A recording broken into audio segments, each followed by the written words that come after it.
Pihak kepolisian dan Kementerian Perhubungan atau Kemenhub telah mengungkap sejumlah temuan terkait kondisi bus pada Selasa 14 Mei 2024.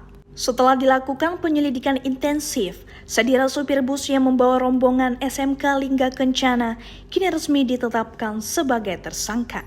Sadira terancam pasal 411 ayat 5 Undang-Undang Nomor 22 Tahun 2009 tentang lalu lintas dan angkutan jalan dengan ancaman hukuman maksimal 12 tahun penjara dan denda 24 juta.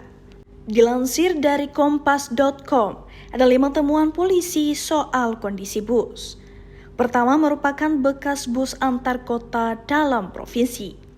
Sebelum dipindah tangankan, bus tersebut berstatus bus antar kota dalam provinsi atau AKDP dengan nama Jaya Guna HG. Kedua, tanpa izin angkutan.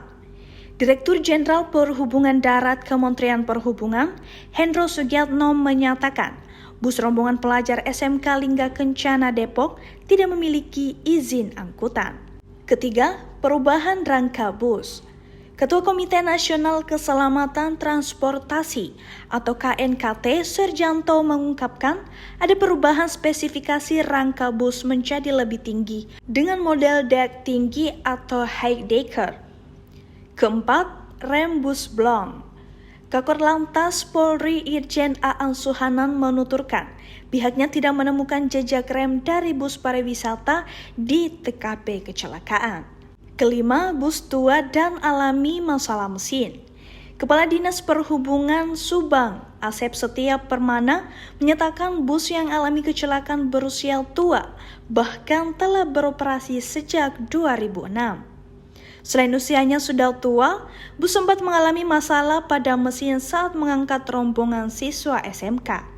Bus bahkan sempat mengalami berhenti di salah satu warung saat mengalami masalah. Kita menetapkan bahwa tersangka dalam kasus kecelakaan lalu lintas ini adalah pengemudi bis Putra Pajak atas nama saudara saya.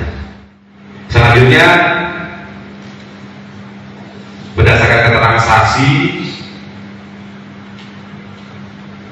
baik pengemudi maupun penumpang lainnya, termasuk saksi ahli, berikut dengan surat atau dokumen hasil ramcek yang tentunya sudah dari pasal 184 KUHP dan sudah kita dahului dengan gelar perkara yang tadi sore sudah kita lakukan. Kita menetapkan bahwa tersangka dalam kasus kecelakaan lalu lintas ini adalah pengemudi bis Putra Pajak atas nama saudara saya. Yang bersangkutan nanti akan kita kenakan pasal 311 ayat 5 Undang-Undang Lalu Lintas Nomor 22 Tahun 2029 dengan ancaman pidana maksimal kurungan 12 tahun dan denda 24 juta rupiah. Download Tribun X sekarang, menghadirkan lokal menjadi Indonesia.